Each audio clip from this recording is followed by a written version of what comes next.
everyone, welcome back to Alice and the Giant Bookshelf. In today's video I'm going to be talking about all of my goals, plans and schemes for reading and books in 2024.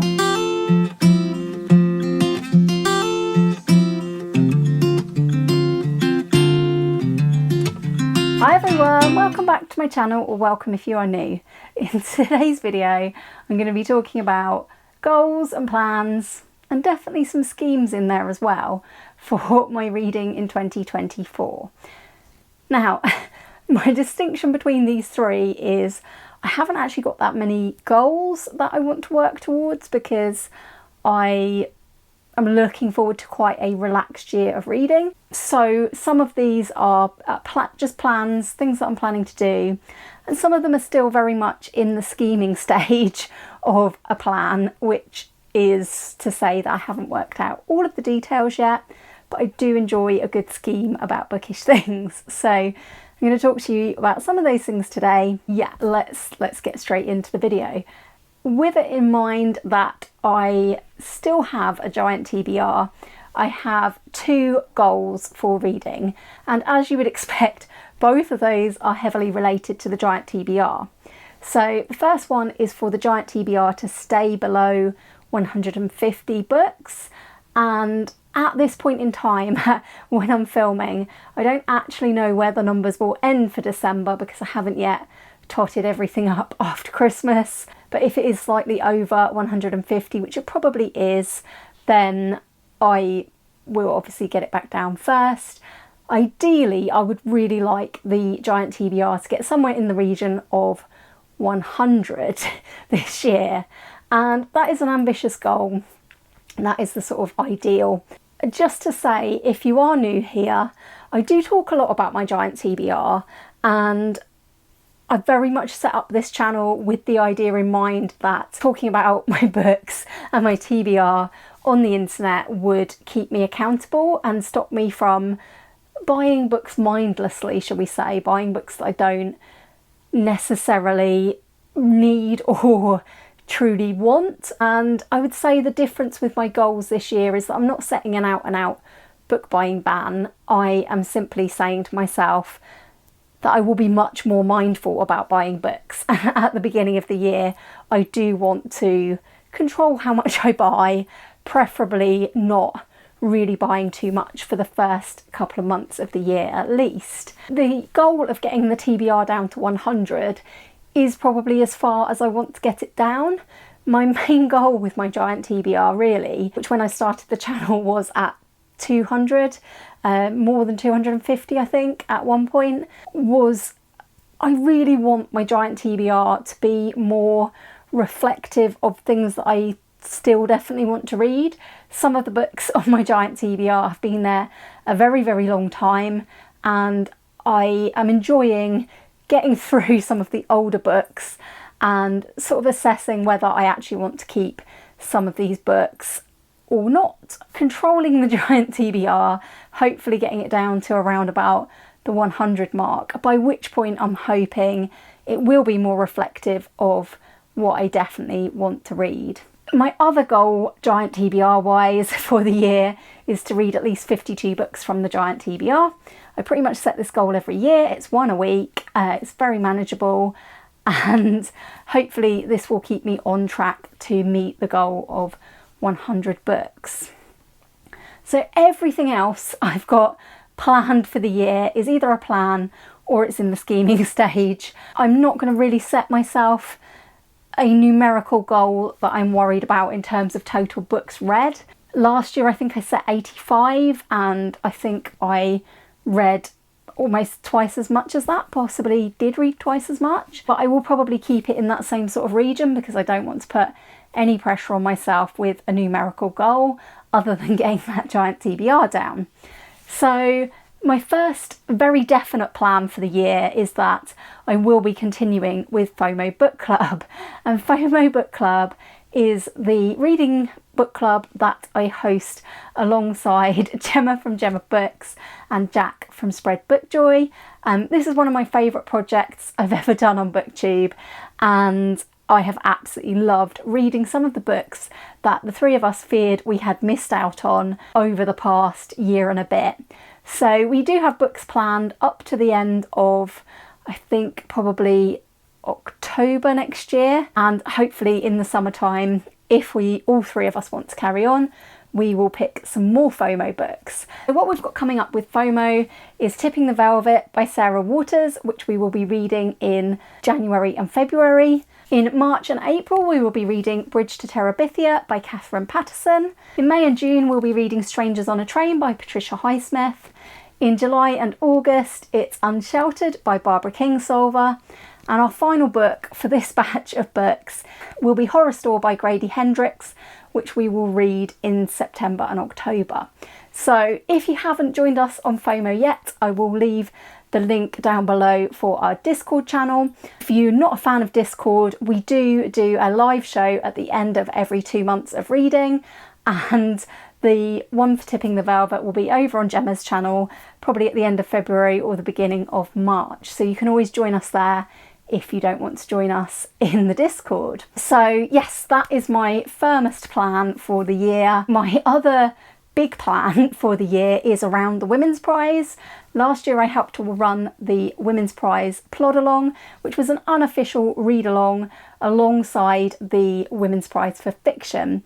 I hosted this with Gemma from Gemma Books and Charlie from Charlie Book Reads, and we had a great time. The main difference this year will be that obviously the Women's Prize are also announcing a non-fiction long list and short list, as well as the usual fiction.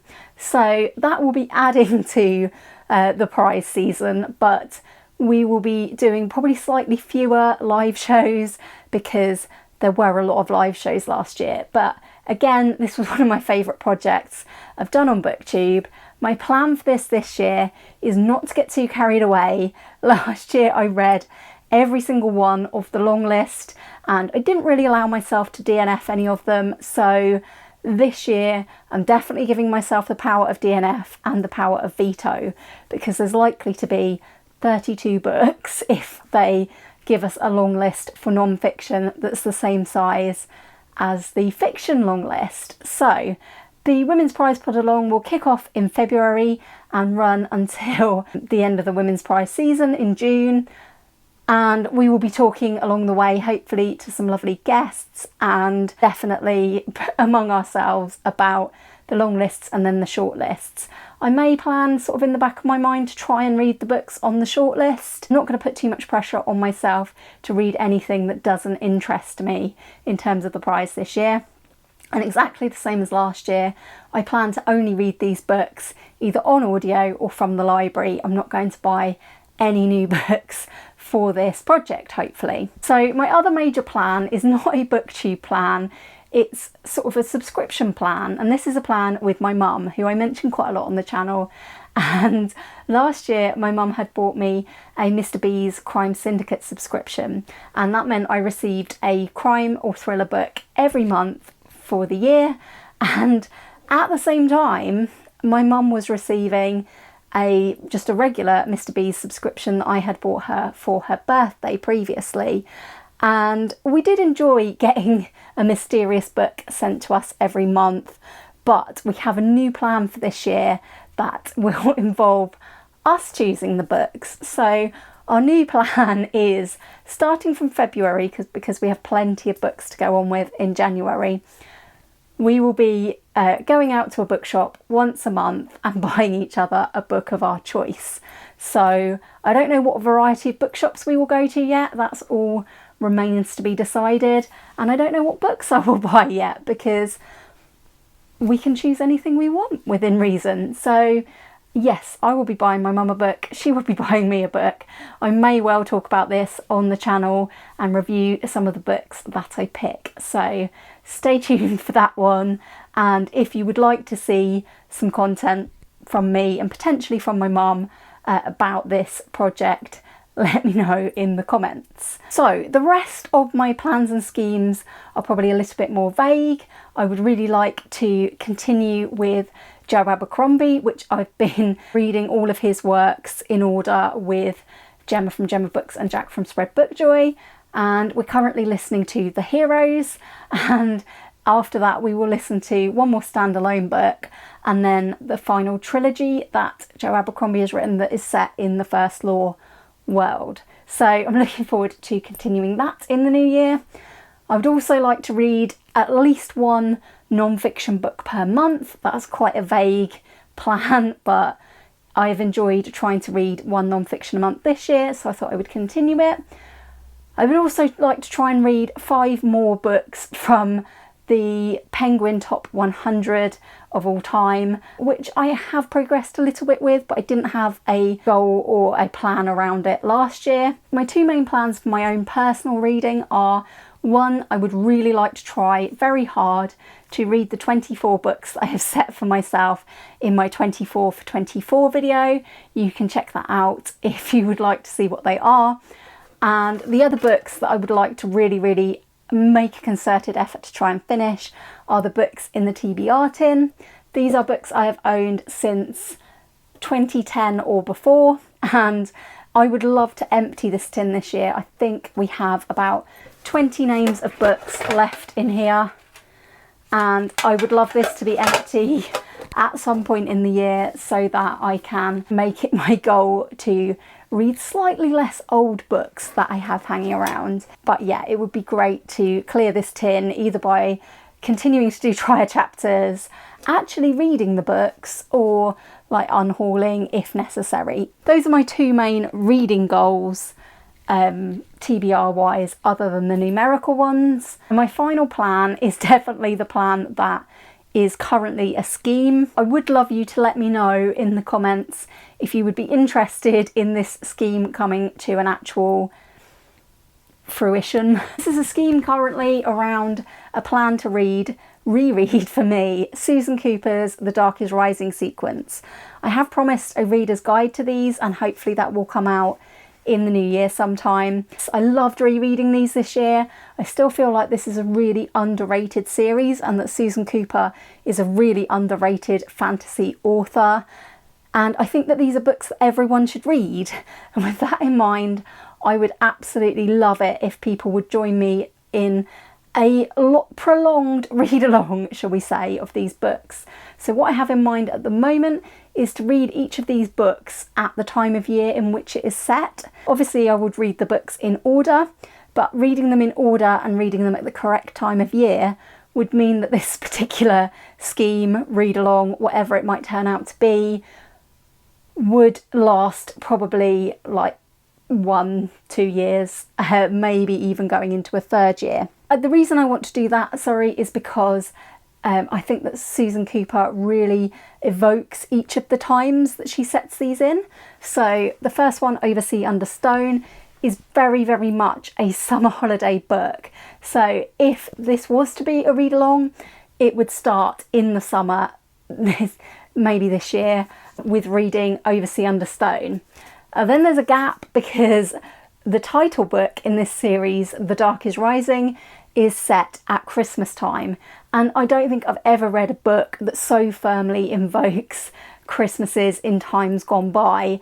The sense of that midwinter occasion in this book is just really spot on by Susan Cooper, and this book opens on Midwinter's Eve, the night before protagonist Will's 11th birthday. This would be started on Midwinter's Eve and read in keeping with the time period of the book, which is over Christmas time. Greenwich is a little bit more wishy-washy, but I believe this to be set at a spring holiday, probably around Easterish time, because it is definitely set in the spring in Cornwall and it involves the children being on school holidays. So yes, I think that will happen the following spring. We would then go to Halloween time for The Grey King, which is set in Wales around that time. That's the 4th book in the series. And the 5th book in the series, Silver on the Tree, is set at midsummer. So that would take us into another year. If you have any interest in reading these books at the right time of year with me, or even in reading the whole series but then talking about it at the different times of year. I would love to hear from you to help me turn this scheme into a plan, shall we say. This is a project that may be coming soon, even if nobody else reads the books with me. And that has very much come from rereading the books this year and then seeing a talk with Susan Cooper and Natalie Haynes, which was just absolutely amazing to meet Susan Cooper herself.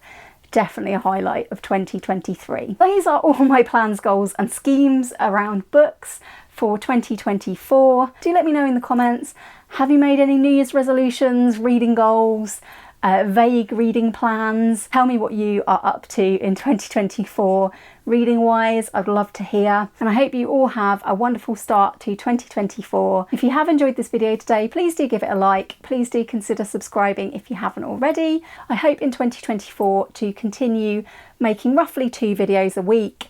I do try to stick to a schedule-ish of 1 video early in the week and 1 video late in the week. Early week videos should be on a Monday, Tuesday or Wednesday, and late week videos probably on a Friday, Saturday or Sunday. But that has been a bit changeable this year, hoping to keep it in place for 2024. So thank you very much for watching. I do hope you will all join me again soon for another video all about books here on Alice and the Giant Bookshelf, and a very happy new year to all of you. Bye for now.